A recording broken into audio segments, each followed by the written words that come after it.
Shapeways going public. They're an additive manufacturing production services company, and they're entering a SPAC merger with Galileo Acquisition Corp to go public on the New York Stock Exchange.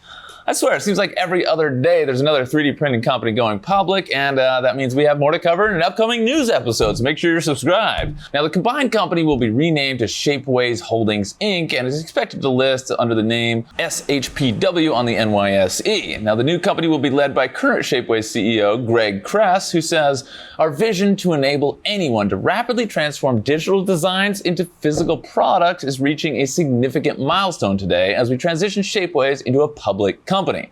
We've been successfully executing our vision, and this capital will allow us to empower digital manufacturing at scale, accelerating Shapeways' additive manufacturing capabilities while expanding the company's material and technological offerings to more markets and industries."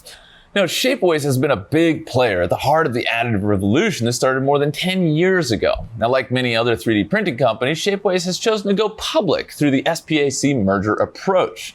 Now, if you don't know who Shapeways is, they're basically an on-demand manufacturing service and software provider that helps customers transform their designs into physical products at a global scale. Upload 3D model, receive part in whatever you choose.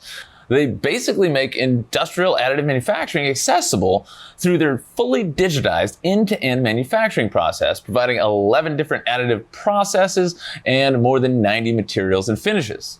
Now, Shapeways has delivered over 21 million parts to over 1 million customers in over 160 countries already.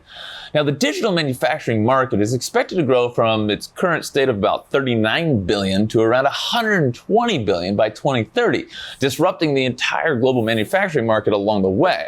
As we've seen over the past year, global manufacturing can have massive drawbacks for the companies around the world when things aren't smooth sailing. Graphics chip shortage, anyone? Technologies like 3D printing build upon the software basis of digital manufacturing and provide massive benefits, including dramatically shortened lead times and generally lower cost per part. Now, Shapeways is valued at $410 million and is expected to start at $10 a share, so let me know in the comments below what you think of all these SPAC mergers, and make sure to hit that like button and subscribe so you don't miss the next video. Until then, have a positive rest of your day. Thank you for watching, and we'll see you on the next video.